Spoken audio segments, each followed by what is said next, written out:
the majority of people that become millionaires, I believe, I mean, I haven't looked at I don't know if there are statistics for this, but I believe it's because over a period of time, say 10, 20, 30 years, they live within their means and they invest, right? So that they could invest in property, in stocks, in crypto, or combination of things, and just they invest steadily, month by month, and over time, you know, that compounds, and eventually they become rich. I think that's a higher number than the number of people that become rich because they start a business, which is common sense, really, because if you start a business, there's a lot of risk, and a lot of businesses fail. Whereas if you live within your means and you invest over time, it's a very safe way to become rich eventually, right? Over a couple of decades, you know, it depends what you earn, depends on your salary and the amount that you invest. Yeah, and in this economy, it's more important than ever to have a long-term plan. Yeah, and whatever age you're starting at, if you start young, great. If you start in your 20s, or if you start in your 30s, whatever age you start at, it's important to have a long-term plan, right? And also, if you can, have additional streams of income. So if you've got a day job, have a side hustle, and put money away over time. Don't live paycheck to paycheck. Don't just spend all your money. And it doesn't even matter about your salary. If you've got a higher salary, great, you can do it quicker. But either way, there's people that have high salaries, there's people that earn six figures, yeah, but they still live in paycheck to paycheck, because what they do is, as they get a pay rise, they just buy a bigger house, or they lease buy a more expensive car. So they're just, all that happens is their expenditure goes up, and that can happen to extreme levels as well, because a lot of sportsmen that have earned ridiculous sums of money, eventually they end up broke, which is crazy. So you got financial education is vital, and as I said, that can be anything. I would recommend sticking to one thing initially, and once you make money and you've got wealth, maybe then you diversify to preserve your wealth, but not initially, because if you can give yourself an edge because you have expert knowledge in a particular area, then you're generally going to do better than if you spread yourself thin. Yeah, so for me, that's property. And if you haven't got anything that you're investing in, and you're looking for ideas, I recommend property, because with property, there's so many ways to earn money. Yeah, if you buy a property and you get a good deal below market value, then you've earned money immediately. As soon as you purchase it, you've earned money. You've increased your net worth, because the property is worth more than what you paid. And secondly, you get the rental income coming in, so you can use that to pay the mortgage, and if it's a good purchase, you can have some additional money on top of paying the mortgage payments as well. Yeah, and you get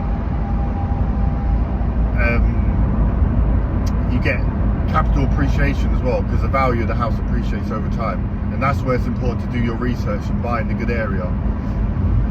Yeah, for example, let's say you bought a house, you probably don't want to buy in London, because of course it's very expensive. Even the outskirts of London is very expensive. So if you go up north, let's say you buy a house for 100 grand and you get a 25-year mortgage, repayment mortgage. You could do interest only if you want more cash flow, or you could do repayment. So let's say repayment, for example. Yeah, you get 25-year mortgage in 25 years, and you rent it out. So the rent is paying the mortgage and maybe giving you a bit of extra money as well each month. And you'll want to put a bit of that away for any void periods, maintenance, etc. So that's not coming out of your own pocket. And then after 25 years, the mortgage is paid off. So you've got this asset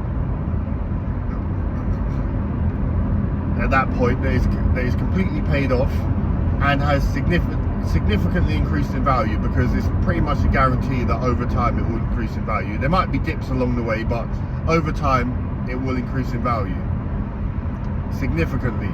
On average, doubles every 10 years.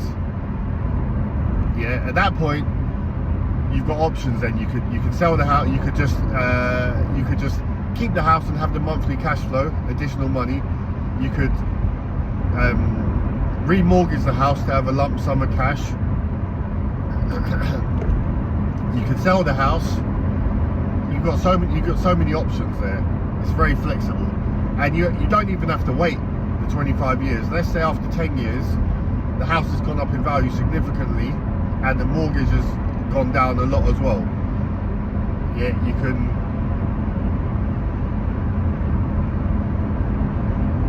remortgage if you want to pull out some cash.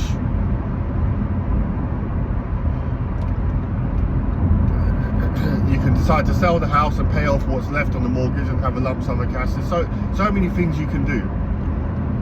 So that's what I recommend.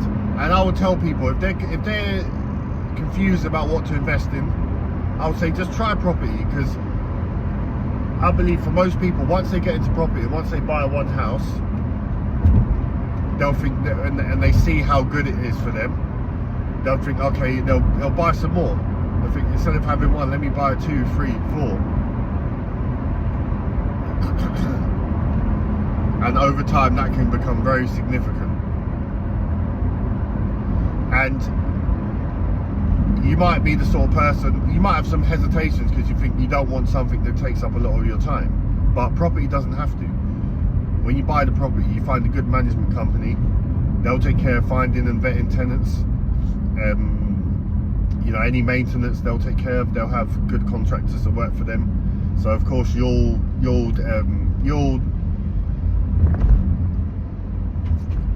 confirm, you'll have the final say about any work. So let's say, you know, something needs to be fixed, they'll come to you and say, you know, this needs to be fixed, and they can send a contractor. They'll get a quote, and then you say, okay, you just sign off.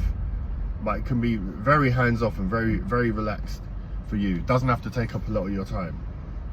But yeah, just with the way the economy is, yeah, you need to have a long-term plan.